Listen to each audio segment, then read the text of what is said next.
Welcome to BIA, Canada's top black media provider. Whether you're looking for shows on fashion, art, music, or simple lifestyle, we bring you the best content the black community in Canada has to offer and so much more. And better yet, do you have an idea for a project you'd like us to help you with? We provide equipment, studio, and office space, as well as a team of dedicated individuals to help you bring those ideas to life. So don't wait. Check out our new website at biamedia.ca for more information on how to contact us and start creating today. BIA Media, your way.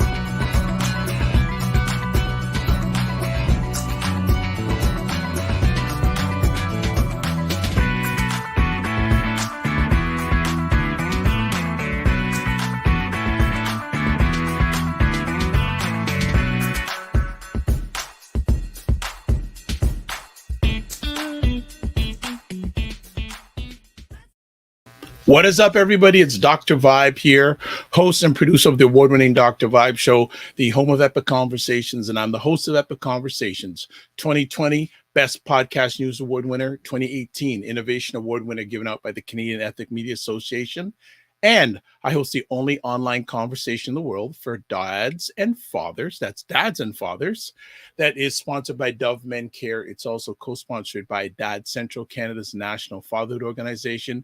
And being part of that team last year, I was able to be reaching out to over 100,000 fathers around the world. And as always, I like to say, you're blessed, highly favored, a magnet for miracles, and a solution for someone's problem. And we're broadcasting live here February 20th in Toronto on Black Canada Talking. And if you don't know what Black Canada Talking is about, let me tell you right quick. Black Canada Talking is a live online event that provides Black Canadians the opportunity to give their takes and POVs on stories that are of importance to them. And we also feature and spotlight great Black Canadians. We'll get to that in a minute because we got two new friends that some of you, probably many of you, don't know about, but you got to know about, especially based on this conversation. Little background, though. The History Channel and Hungry Eyes Media Group announced recently the groundbreaking 4-part docuseries Black, and that's BLK, An Origin Story, and it's premiering Saturday, February 26th at 9 p.m. Eastern Time. The limited series, consisting of 4 60-minute episodes, reveals the deep historic impact of Black presence in Canada. Absolutely amen to that. Executive produced by Jen Holness and Sutherland, Black and Original Story is helmed by Hungry Eyes award-winning production team, who takes viewers on a nationwide journey through time to discover the untold story of Black people in Canada and their legacy, which dates back to 1608. So before we get Jen and Sudz on the program, let's see a little clip from Black and Origin Story. Producer? When people talk about there's two founding peoples, two founding European peoples, you've got some African people in there too. 10% of them were Black. One time, I was giving a talk about slavery in Canada. This woman jumped up, just incensed. How dare you speak about us as if we were the same as the Americans? The rest of the world knows nothing about Canadian slavery because we at home know nothing about Canadian slavery. The segregation we experienced in this nation was very much akin to what happened in the USA. The government of South Africa looked at Canada to figure out how to oppress the native population of South Africa better. The first part of the plan was the building of the viaduct right on top of Hogan's Alley. Our ancestors weren't allowed to go to schools in the neighboring white communities. So our ancestors had to build those schools themselves. There are these huge omissions that really color your sense of history, a sense of who belongs and a sense of who has always been here. My family have been in Canada since 1798, so I'm a 7th generation Canadian. Even those who don't disbelieve will often say, why do you need to talk about this? It's painful, it's hurtful. I think every generation needs to come to its own terms with human injustice. We are standing on the shoulders of some of the bravest people to have ever lived on this planet. Wonderful. And that's a little snip of what you're going to get in the next little while, in the next few weeks. So want to say, let's welcome Jen and Sudz to the platform. Hey there. Hey, how we doing? How we doing? Good. It's a beautiful, cold, snowy Sunday afternoon. And Yes. We're just happy to be vibing with you. Well, you know what? Thank you for taking time out of your positive, productive schedule and one of your kids' birthday today to join us on the platform. So really happy to have you, and we're going to make every minute count. So before we get to the docuseries, I would love to know a little bit more about your background. I know a bit, but many of our viewers probably don't. So let me ask you, how did you two start the professional journey of being content creators? You want to start? We met at York University. Yeah.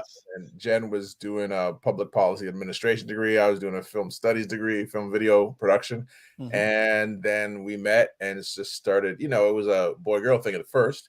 And then we just started hanging out. And then after Jen graduated, I dropped out. And we started to make short films. They started making music videos. And so doing music videos, trying to get in the industry, trying to write, trying to get in the industry, trying to direct, trying to make music videos, did like a lot of music videos, then began to make short films. After that, longer short films, and then finally a feature called Love, Sex, and Eating the Bones. And that won the best first feature at TIFF. And then from there, it's just been, a lot of like hard work, just trying to break into the industry, getting bigger and bigger projects made. And that's where we are today. We're still trying to make more bigger projects, trying to make great stuff and tell our stories. And that's really how we got in and how we keep in. Yeah.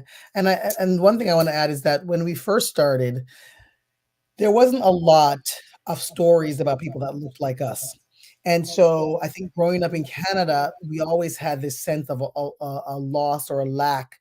And we got most of our content from the US. And so even the name of our company, Hungry Eyes, the idea was hungry eyes. Our eyes were hungry to see in ourselves.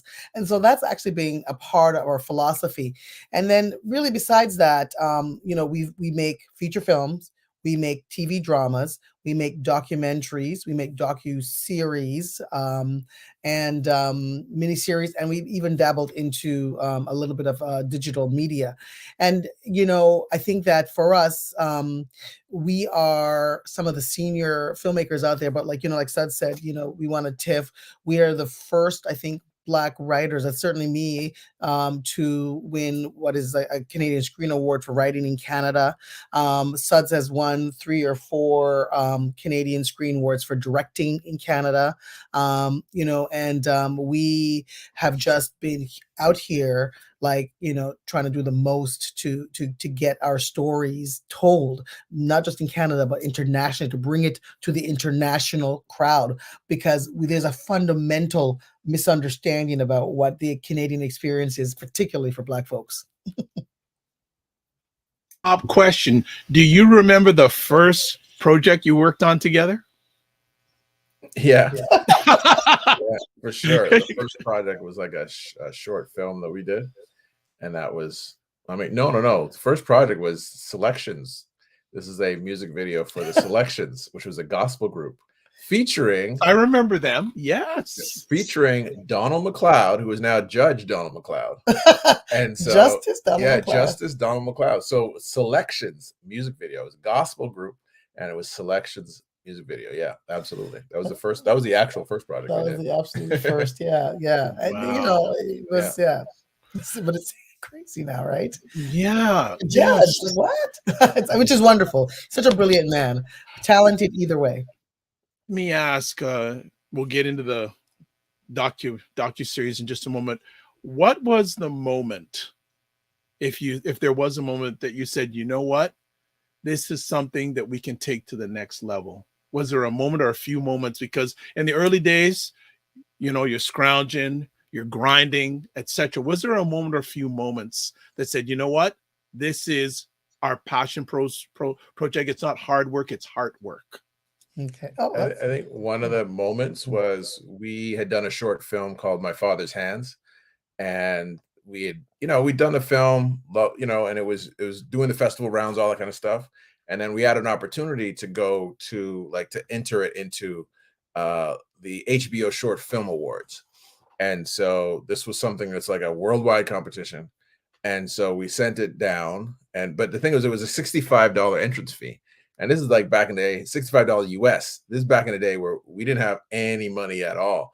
So it was like literally like, I was like, Jennifer, we have to do this. She's like, we don't have any money. I'm like, it's $65, but we can do this. And, and then so the prize was $20,000 US.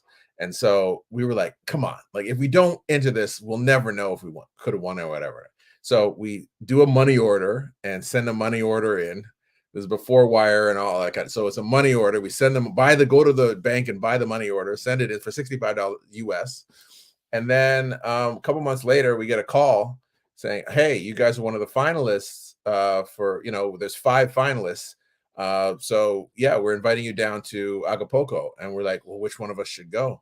And they're like, this is HBO, so both of you are invited. Like, come on, it's HBO money.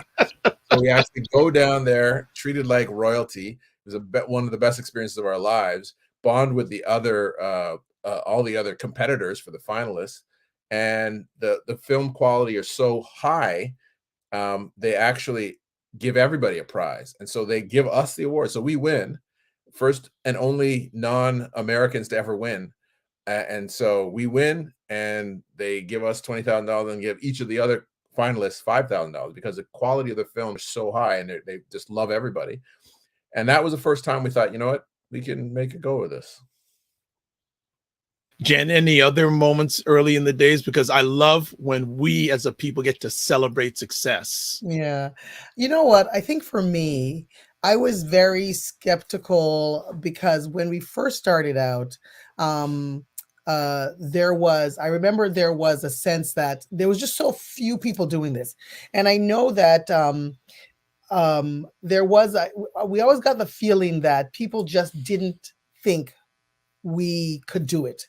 There was a distinct vibe that who are you to think that you could actually, and I know that part of my personality that I've now discovered, I didn't know this back then, was that when someone says you can't do something, it's generally when something triggers in my brain, and then I'm like, how do I do this? How do I solve this? How do I fix this? How do I make this happen? So I know that I remember there was just this incident where Sudz had said that he wanted to do this thing, and someone had said, oh, that's never going to happen.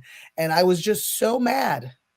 And, I was just so mad that, that he was being discounted, that we were being discounted, that I was like, and so for me, I was like, well, how do I get money from the funding agencies? So it was like the Ontario Arts Council, the Canada Council. So I went to all of them to figure out what their criterias were, because it was literally because someone said we were not going to be able to do this. So Sudz is absolutely right. That was a really big moment for him in particular, but for me, it was earlier when we just got that thing, and I didn't know this though. But I've now looking back, this is what the history of the past gives you. When you look back, I started to see this pattern that every time someone said, whatever, no, whatever, it was like literally, it was like, oh my gosh. And so so I think that was for me when I knew that we could do it and that we had to do it. Ironically, that person who discounted us, yes, we ended up hiring them on years later. Yes, absolutely. Ended up hiring them and paying them a lot of money for the work that they do on a series, because it was in the field that they do. So it's life is funny. Life is funny. Yes, because sometimes success can be the best revenge. Yeah, that's exactly that. The other thing, what I love is that Oprah Winfrey is one of my goddesses in life, as she's in many people. But she told a story that really impacted me. She told me a story about how she was really mad at someone. Something had happened and she was really mad at them. And for 5 years, she was just mad at this person, just mad. And then she just by chance bumped into them. And that person was living their best life, being all happy, didn't even know Miss Oprah was upset. And that told me, that story really impacted me. So I really try my hardest not to let what I like, if I think there's a this or that, I try to like just not like put myself into that space and just focus on what I can do, what we can do, you know what I'm saying? And so like you say, and so anything that anyone does or doesn't support, or because we're in Canada and there's been a lot of that, you know, um the accomplishment, living well, doing our best to get things done and to make work that is not just national but international. To me, that's the response to any negativity, any kind of vibe where you can, because again, I say this in the context of a country that historically did not even acknowledge systemic and structural racism, did not acknowledge how little Black content creators were getting in the system and how difficult that system has made for us to really achieve the heights in which we can. So Yeah, and it's not just our corner of the media universe. It's like you take what's happening in media in terms of the lack of representation, you're going to spread that across every single industry in this economy. And so the idea, though, is that if we articulate these systemic challenges that we have and say, no, this is actually a systemic challenge, this is a barrier here, we need to eliminate this barrier. So you take that across this economy looks different when it includes more of us. Yes. It's not only better for us, but it's better for everybody. Better for everyone. It's better for everyone. I already need to have you back for part 2, but let's get to no, because it's so good and so rich, and there's a lot of people need to realize that Jen and Sud are still in the fight, folks. They're still in the fight, right? So you can say, well, I'm just starting out, I gotta fight. Well, them still in the fight too, but they're fighting for all of us. Yeah. So do realize that. So let's get to Black and origin story. Where did it all start? Who came up with the idea? That's a good one. Okay. So we had made a film called Speakers for the Dead for the National Film Board, and that was, I would say, was our first professional film. It was a documentary, and it was about erased Black Canadian history. And I remember growing up in school feeling very much like I didn't belong. I'm Jamaican born, but I've been here since I was about 6 years old, so pretty much all my schooling.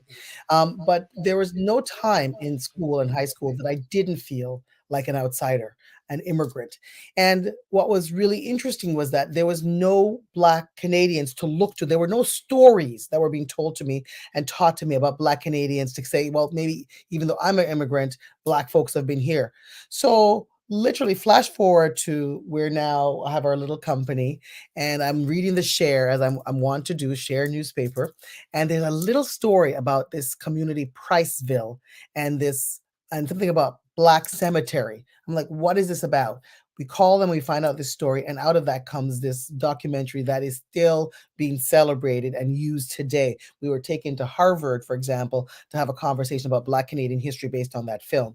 So the thing was that was done almost 20 years ago, and there's never been an opportunity for us to do more. And it's been something that's been sitting in the back of my mind. And because for me, I know the experience of never feeling like our people, the Black Canadian people, have impacted anything. What are their stories? Who are they? Why do they matter? And so flash forward to George Floyd, a Black man is murdered, and the eyes of white folks open up to systemic and structural racism. There's a real belief and understanding in the industry now, spurned on by things that myself have been a part of, creating the Black Screen Office, for example, but a real understanding that Canada is not exempt from these racist policies and structures. And we end up getting a call from a broadcaster who we've never really worked together, and who came and said, look, we've been watching your work and admire your work, and we for a long time now, we've never worked together. Would you have a project that you would like to pitch us? And so I'm like immediately, yes. And like without skipping a beat, we actually called the show BLK, an origin story, but without skipping a beat, it was a story of Black Canadians. Where did they come from? What is the stories of these early Blacks who actually are woven into the fabric of this country, who were instrumental in the development of this country, but whose stories have either been actually erased or dismissed? And we know, for example, that there are other filmmakers like Sylvia Hamilton and so forth who've come before us who've put work in this space. But we feel like this is a groundbreaking series on its own because we're asking this fundamental question in all of the episodes. Who are these Black people? Where did they come from? You know, and out of that, by the way, has spurned these incredible stories. And you really you see the erasure, you see the power of the Black presence in Canada, and that's what BLK and Origin Story is all about. No, I can't hear you. What was your first reaction when the network came when Jen said, "Hey, we got approached by blank"? What was your first reaction? I was like, okay, great, let's do it, because the opportunity, like, I mean, it was so long between this, like our first sort of doc that we co-directed talking about Black Canadian history. There's stories in that we wanted to tell, so we're like, oh, finally we can tell the story. Finally, we can tell the story. So it was like, okay, let's go. And so the biggest sort of hurdle was, I think, in our minds, like, how do we organize telling of Black history? How can we do it? Because to do a survey piece was ridiculous. You know, we can't do it. No, it's gonna be very, very hard. It's gonna be very, very hard for us to do something that encompasses all of Black Canadian history. It's just we couldn't attempt to do that. So how do we describe these histories? How do we tell these stories? So we looked at it. What if we tell these stories by region? So Nova Scotia. Let's talk about Ontario. What used to be called Upper Canada. You know, let's talk about, you know, Quebec. Let's talk about British Columbia. You know, we didn't know any of, like, I mean, we knew some of these stories, but like we didn't know that the founder of British Columbia, the the governor of British Columbia, the guy who started the place really essentially was biracial. He's a Black man. We didn't know this. And it's like, nobody told us this. And whoever knew just wasn't saying, you know, and James Douglas, there's all kind of Douglas. There's College Douglas. There's all kind of Douglas Road. Douglas is all over British Columbia. He's known as the founder of British Columbia. But the thing is that nobody tells you, oh, he was a Black man. You know, if one drop of Black makes you a Black man, one drop of Black blood makes you Black. He's a Black man. But he's firmly a biracial dude. His mother's from Barbados. So the thing is that none of these stories are told. None of these stories are shared. And because also that your teachers don't know it. So if your teachers don't know these things, they're not going to be able to teach you this stuff. Right. So what we want to do is create something that could be used in schools. So that it's gonna be. We're not gonna be happy until it is. So that Black kids feel that they're stakeholders, they're a part of this place. And again, this is not something that's going to re-traumatize them. This is something that they can be proud of, because it's very good looking show. It sounds great. Got great professors, great interviews, and it feels like today. And it's like it's something that it's not going to be dated. So if you see this in 20 years, you're not going to say, oh, it's dated, you know. But it's something that will stand the test of time, and it's got so much great information that we don't know that tells us about Black Canadians and how that, you know, these aren't discrete histories, like stuff that happens in Jamaica, stuff that happens in the UK, something that happens in Canada. It's all interlinked. Yes, it's not like it is. There was movement back in the day. There was movement. There's people were affecting change all over the place. And so what we were trying to do is say that, hey, history is a lot more complex and a lot more diverse than you have been taught.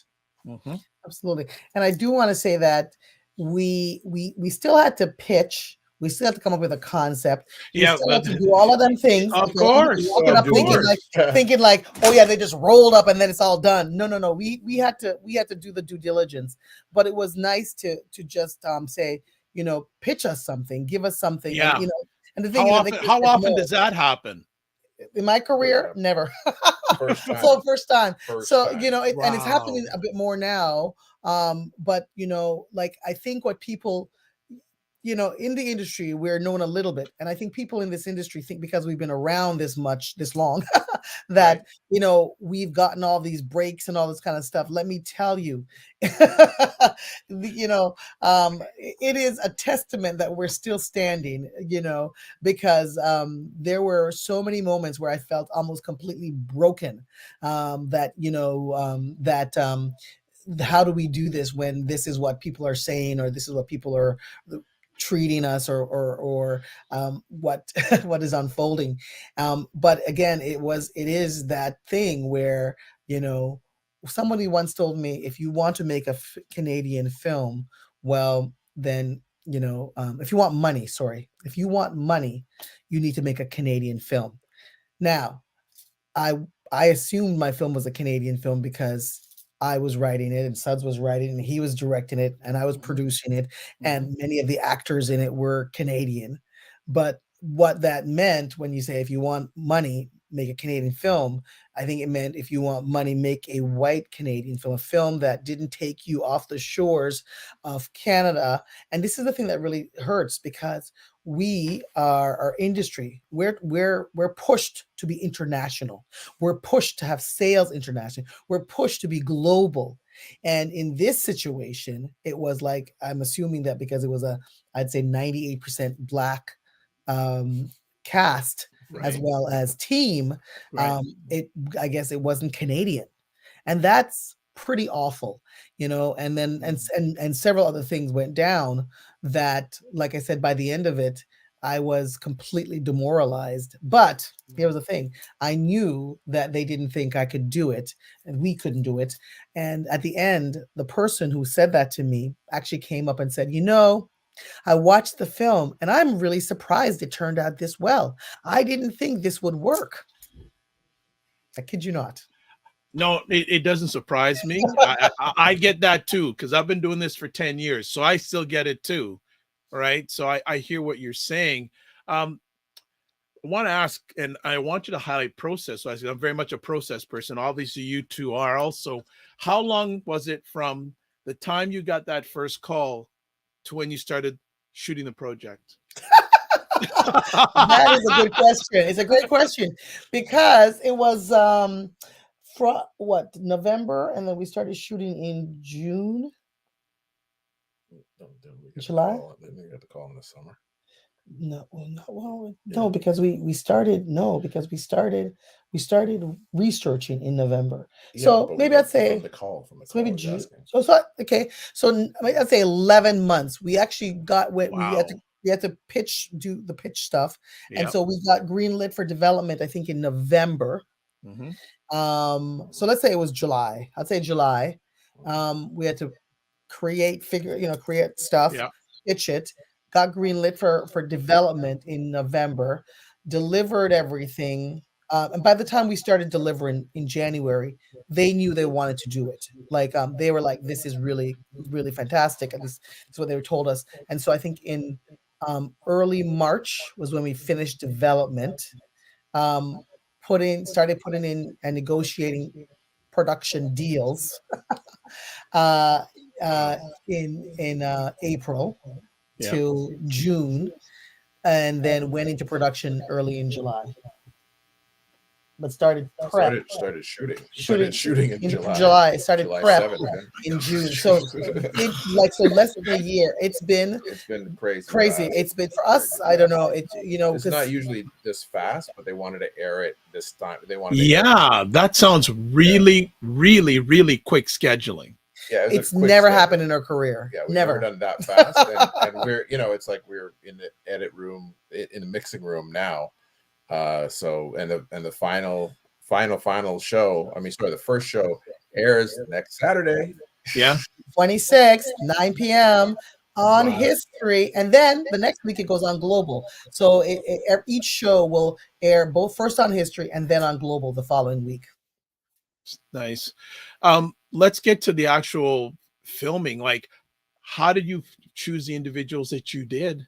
And how much work was it just to do all that process? Because I don't think people realize the work. Like it was just, this is work, or as we say, walk. It was nonstop. We actually had drama projects that we had committed to that we literally had to put on hold and tell everyone that we couldn't touch it because we remember we worked with two researchers, Maya Bastian and Jane O'Brien Davis, who turned out to be the daughter of filmmaker Andrew Davis that we knew back in the day. We didn't know when we hired her at first, so we worked with those two researchers, and then we did a lot of research ourselves, obviously, and it was just unreal. That the then we had to close, like we had to negotiate the production deal with Chorus, which was epic, and then we had to find additional funds, which we put in an application to Rogers. We put in a funding application to the PPRC, which is CMF new funding for BIPOC filming. I'm just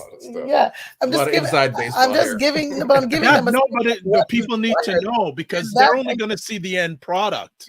Exactly. They need to know what it took to get there. Absolutely. And that was huge. Sudz doesn't do that part of the work, so he doesn't really think it's interesting, but it is massive. It was just massive for me. And I'm doing this while writing, because I wrote the Halifax, and Sudz wrote Ontario. So I'm writing, but I'm also story editing Maya and the two Mayas who wrote. We gave an opportunity to a young woman, young filmmaker, Maya Anik Bedward, and another filmmaker, Maya Bastian, to do writing on it. And I have to story edit these things as does Sudz, but Sudz is also directing on something else. So I'm doing that, and then trying to close the deal, and then putting a crew together. And this is during the pandemic, knowing that we have to go into production. So we had June, we are starting prep.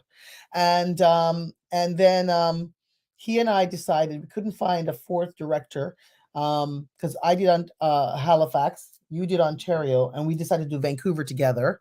And then we hired one of the Mayas to direct Montreal. And and we had we were really lucky. We lucked out with a really wonderful young woman, Kalela Brooks. She was my actual EA, my executive assistant, and I could tell that she was amazing with people and was just really so go get it attitude and so much for our company that we actually made her an associate producer, and then she helped us put all the pieces together for the travel, because we were going from 2 weeks in Ontario to shoot, 2 weeks in Montreal, 2 weeks in Halifax, 2 weeks in Vancouver, and we have to prep all of those as well. And then we had an incredible list of people. And you can talk about that we invited. No, we got like George Elliott Clark, Lawrence Hill, S.U. Dajan. We've got Dr. Charmaine A. Nelson. We've got people who are like experts in their field. We got like jazz musicians like Oliver Jones. Like it's like we've got a cavalcade of stars of Black stars across this country, and experts in history and people who are just researchers. We've got like Natasha Henry, president of the Ontario Black History Society. Like we really wanted to go deep and far and wide for people who really know their stuff to bring us into their study of history, because they can make it come alive. And that's the thing. Like, I don't know if you remember back in the day when you're going to school. I mean, I went to school with your wife, and going to school, and it's like you're in history class, and like, man, we were like, almost failed that class because it was like so boring. But the truth is, history is the reason why it's boring is because they sanitize Canadian history and erase all of the interesting bits. So we don't talk about genocide. We don't talk about slavery. We don't talk about anything in terms of Canadian history. It's been so sort of sanitized. So we want to make the truth. We want to bring the truth to the story. Yeah, and the other part of that is that we feel, why I say it's groundbreaking is because I believe that the way we've chosen to focus the story is what's new. And then it's also groundbreaking because we're now making work with a new lens. The lens is shifted. And I think the agency and the the industry, they're recognizing how they have been complacent in the erasure of our stories. So the fact that we're actually acknowledging the erasure. So it's a different context to be making this work. And so we really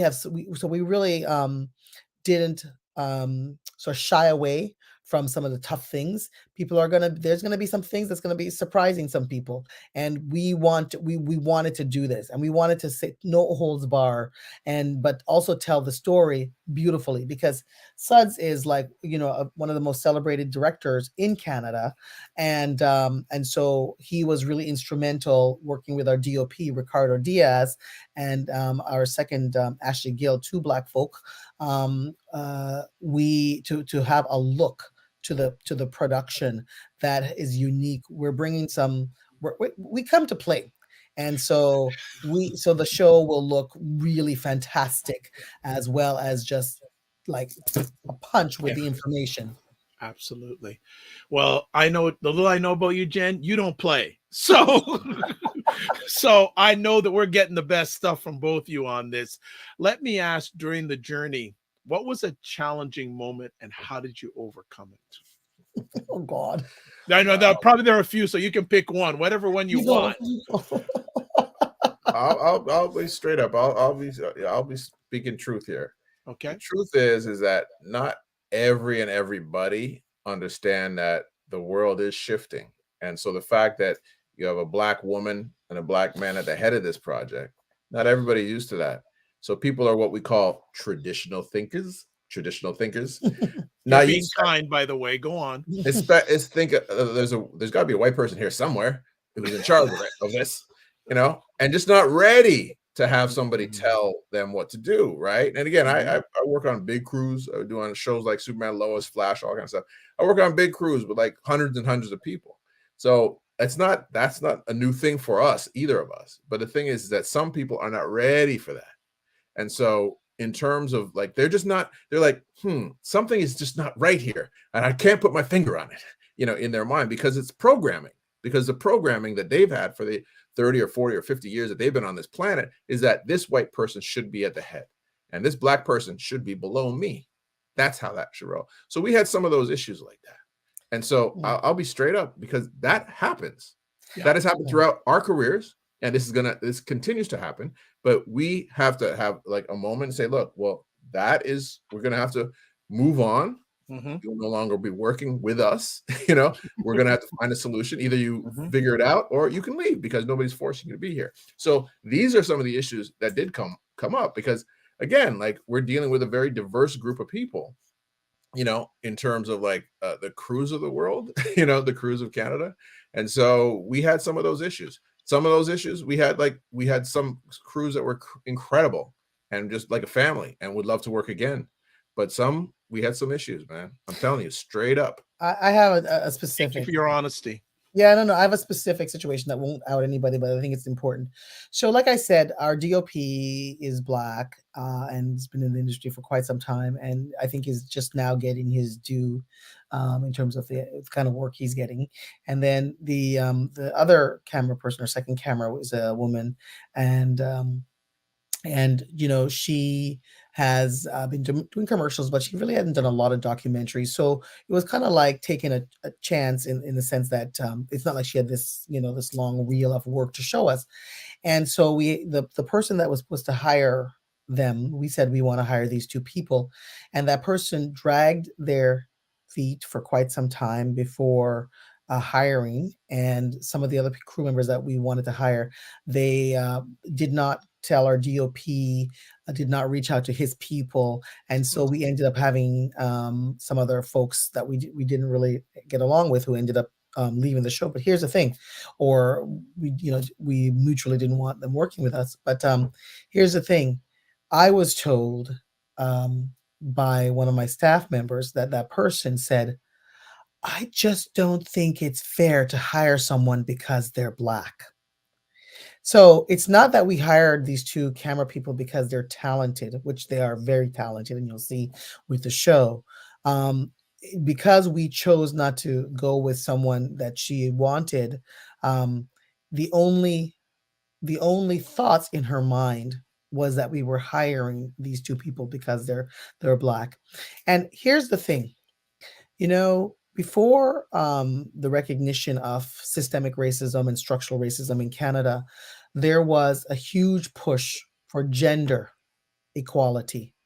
And CBC had a policy where at least 50% of the directors needed to be women. I'm guessing that's an actual policy where you are hiring someone almost entirely because they're a woman, right?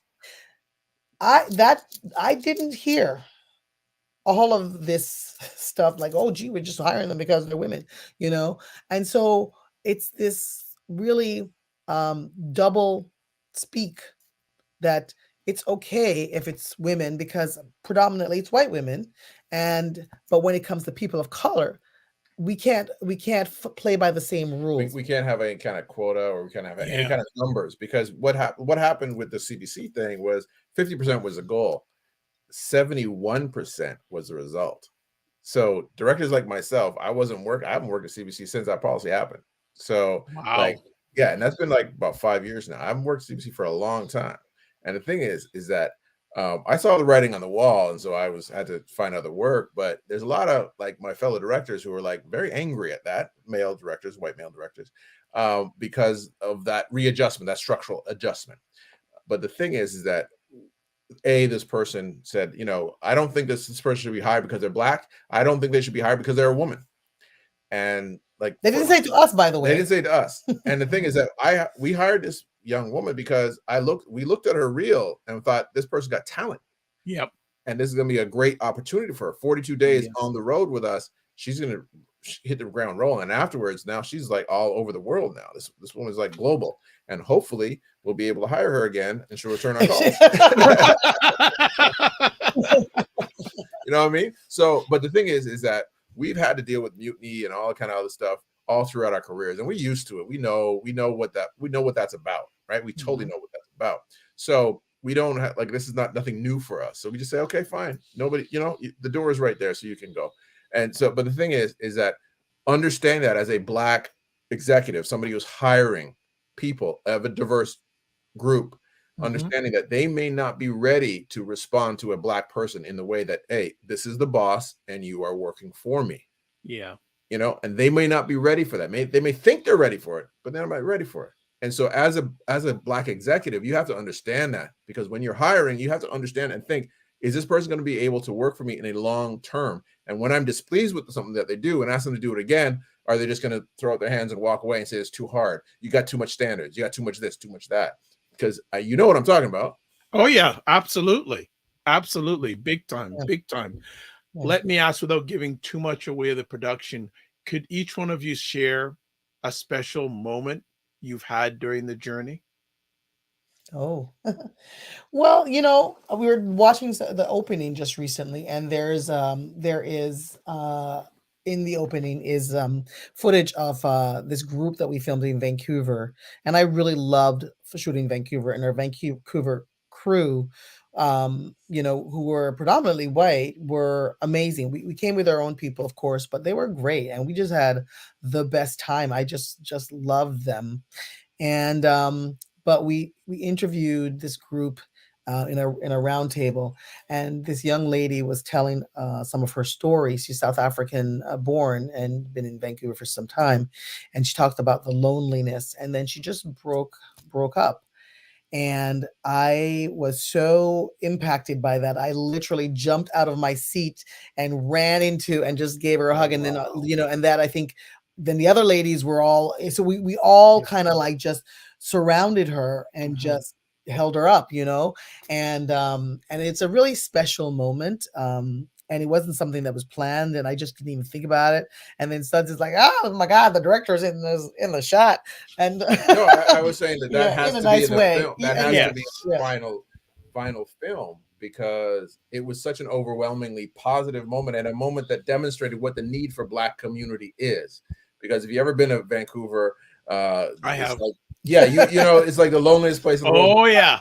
Oh yeah. Very lonely. I want But to there's talk black about people getting your there. hair done. Forget it. There's black people there. But they're just I'd love to spread hear out. that story, but that's another time, obviously. Yeah, but that they're all spread out. So the thing is that Black Women Connect is an organization that brings Black women together, and so brings them into spaces, both virtual and real spaces. And so we wanted to document that. It's part of like, what's the future holding?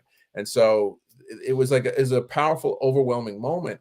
And my argument for its inclusion, because Jennifer originally did not want to have herself. I in the never film. want to be on She didn't want to have camera. You herself in the film. know, it's just. But I was like, it needs to be there because it was such an overwhelmingly positive moment, and it was so beautiful. And I mean, even like our, as we say, our hardened white guys, that's their voice, that's their name, not me. And say they were crying. You know what I mean? Wow. It was such a beautiful moment. So we wanted it. That's what we joined this thing for. That's why we do this, is to have those kind of moments and to share them with the world. Because honestly, man, like just going across this country, seeing Black people doing things, seeing amazing Black people doing amazing things, and just a testament to our ancestors. You know, it was so overwhelming. We brought our daughters on this journey. It was incredible. It was just a beautiful moment. I love to have this. It was a great experience filming this. Even there was issues and all that kind of stuff, but our ancestors were guiding us, and so we had a beautiful time making this, and we are just so happy about bringing this to the world because we want everybody to see this. Absolutely. But what you know, I mean, I also love Nova Scotia, just being there. But what like for you? I think like honestly, like it's hard, man. It's just like there's so many good moments, like like there was a moment where there was descendants of the Maroons. So these are Black folks who were kicked out of Jamaica. They were deported out of Jamaica back in the 1700s, and so they were tricked because there was a 100-year war, and they just said, "Okay, well, we're gonna make a peace treaty." And then the British took their weapons. They said, "Lay down their arms." Took their weapons. Okay, chained them up, put them in a ship, and shipped them to Nova Scotia. And so, yes, believe this is the truth. This is a crazy story. And so we had descendants of those Maroons, and just 4 women just in a round table setting. Beautiful. And it was just beautiful just to hear their voices. And it's like a bunch of aunties, you know what I mean? And it was like just to be around that. And then we had lunch. We had lunch. There was a church service afterwards. We had a great time. Yeah, we had like 70 odd people because we filmed a choir at the church, and we said we wanted to do something nice. So we actually had them. We had Kalela Brooks find a place that everyone would love, choose the menu, and then we provided lunch for the group, the church group, and it was really beautiful for me. It was a tough day. 2 cameras went down. It was like, oh my God. She had a tough time with it, but the thing is that we went into the community, and then even to get cars, because Nova Scotia, you couldn't get rental cars this summer. At that time, At that time, you couldn't get cars, so we had to go into the community asking people for their cars, and so we rented the cars from them. So the money went straight into the community. And so it was a interesting, amazing experience. And it was like overwhelmingly, positively, incredibly 100% Black. And it was like a great experience as a Black person, as a person. And it was like, I really, and I think that's in the movie, that's in the shows. And it's going to stand the test of time because it's 100% authentic. Well, our time has run down fast. Can you take one question? I'll have you make some final comments. So Sarah Yongo from Ottawa, who does incredible work with the Black community in Ottawa, says, how can our community better advocate for better funding for their projects? Well, that's a good one. Okay, so here's the thing. The Black Screen Office is something that now exists. It didn't exist a year ago. I was one of the founders with Joan Jenkinson and Damon Oliveira, and part of its mandate, a big part of it, is to advocate on behalf of Black Canadians in the screen-based industries. So one of the first things you do is just link up with the Black Screen Office. The other thing is, there's a number of other organizations, BIPOC Film and Television, Real World. Fabienne Cole has an incredible program out of Montreal. She runs the Montreal Black Film Festival, the Toronto Black Film Festival, the Halifax, Nova Scotia Black Film Festival, and I think she's now doing one in Vancouver. She runs those festivals, but they actually provide programming for Black folks and so forth. So there's now coming to the fore, these groups who are suddenly being given funds to do far more than they've ever been historically. So this is an incredible time. So you just got to do the research. These organizations exist. They're out there. They're posting, and so you get through them through social media, and then communicate with the EDs, the executive directors. BIPOC Film and Television is run by the wonderful Kadon Douglas, Joan Jenkinson at Black Screen Office. There is Tanya Williams for The Real World. Real World, yes. There's Fabienne Cole. Fabienne Cola. For the Montreal Black Film Festival, and the Fabienne Cola Foundation, and so that is the overall umbrella group. There's stuff out there in terms of, like, I would say join like these organizations as a member, but also if you're interested in working for them, they are advertising positions as well. Take action. Take action. Let me ask, how has Black An Origin Story changed you professionally and personally? Oh, that's a beautiful question. I know that for me, it's changed me both professionally and personally, because I feel like the sacrifices we made to make this, it is what we were put on the planet to do. In my mind, that for me, it was the culmination of so many years of hard work, where I believe in some ways I'm doing God's work in doing this, because like I said, we made choices that were not financially smart and all this kind of stuff, because we just really wanted to do this. So professionally, I felt like for the first time in a long time, I felt like I was doing really the work in the fullest way I could. And we also had really good partners with Chorus who really did give us the ability to express our voices. So professionally, that was just a beautiful experience to have that. A little bit tougher to negotiate the deal, but working on the creative was just brilliant. And personally, I feel like I didn't set out this way, but I feel like this is a legacy project. And I feel like personally, I have done something to shape our kids just came home, to shape how we see Canada, the idea that Black history, Canadian history, is Black history. So I feel like I personally impacted that, and that is, to me, part of the reason why I became a filmmaker. Sudz? No, I think you said it very well, Jen, because I think that what personally, that idea, our thesis statement is Black history is Canadian history. It's like, this is not a discrete thing, because we fought in the War of 1812.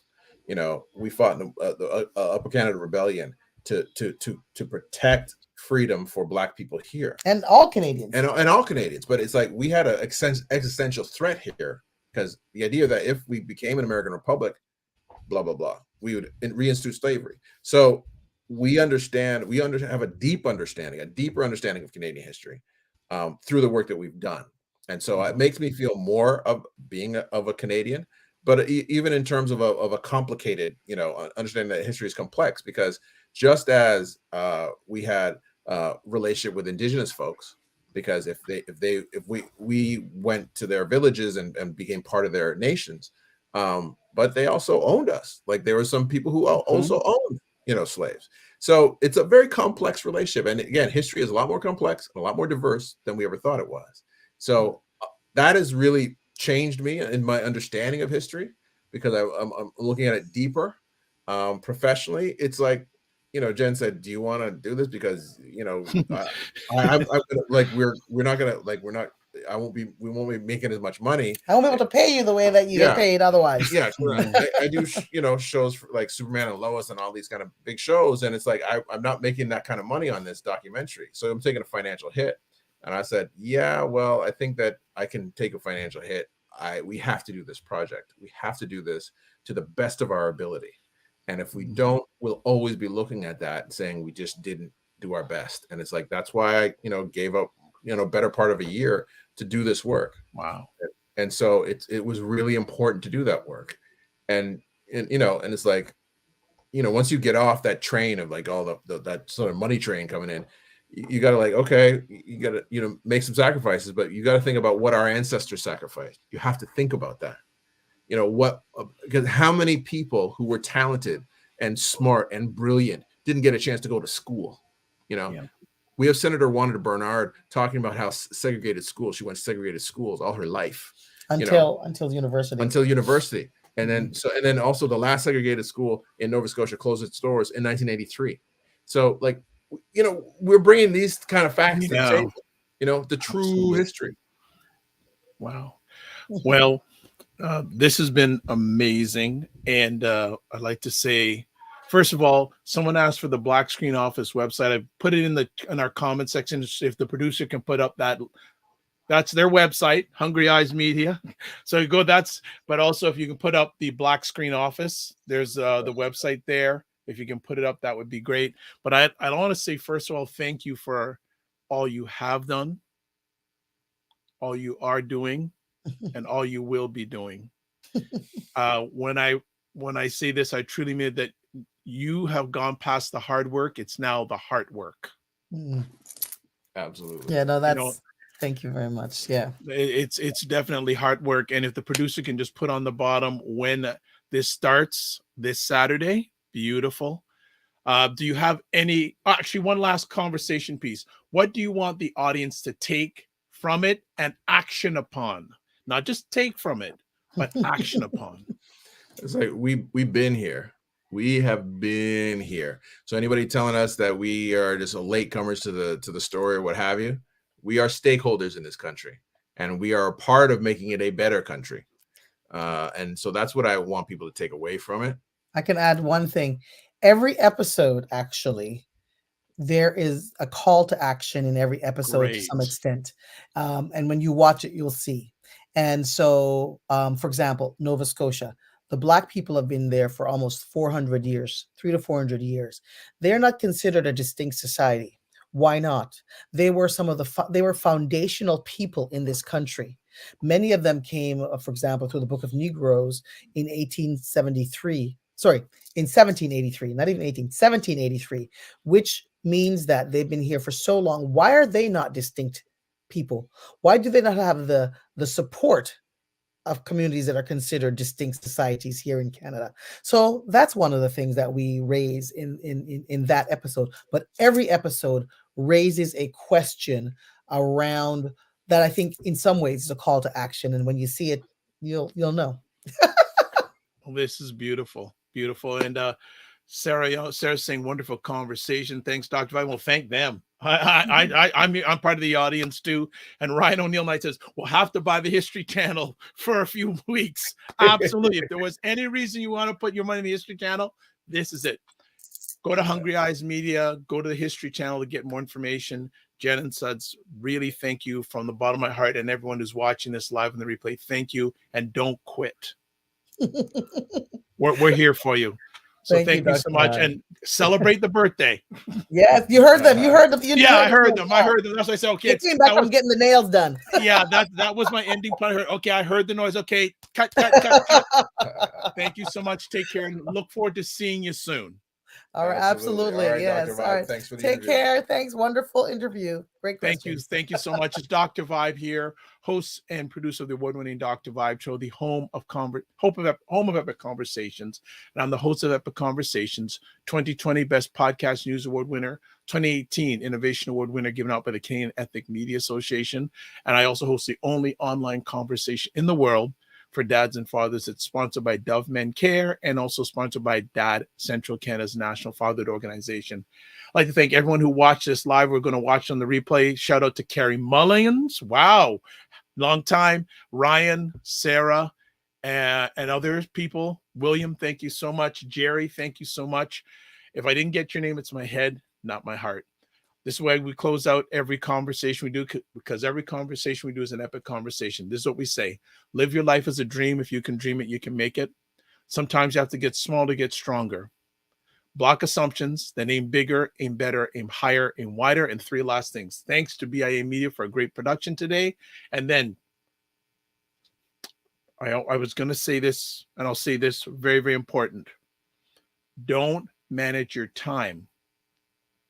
Manage your energy and give yourselves grace. Take care. God bless. Keep the faith and walk good. Ottawa's Black Business Alliance, a place where you can learn to be your own person and build the future you want for yourself. Our mission is to help young entrepreneurs achieve their business goals through the best coaching, managing, consulting, and a slew of other services. Together, we can become a pillar in the Afro-Canadian community. Don't hesitate to contact us through our website at www.oba.ca, and remember that building tomorrow starts today. OBA Consulting. Take hold of your future.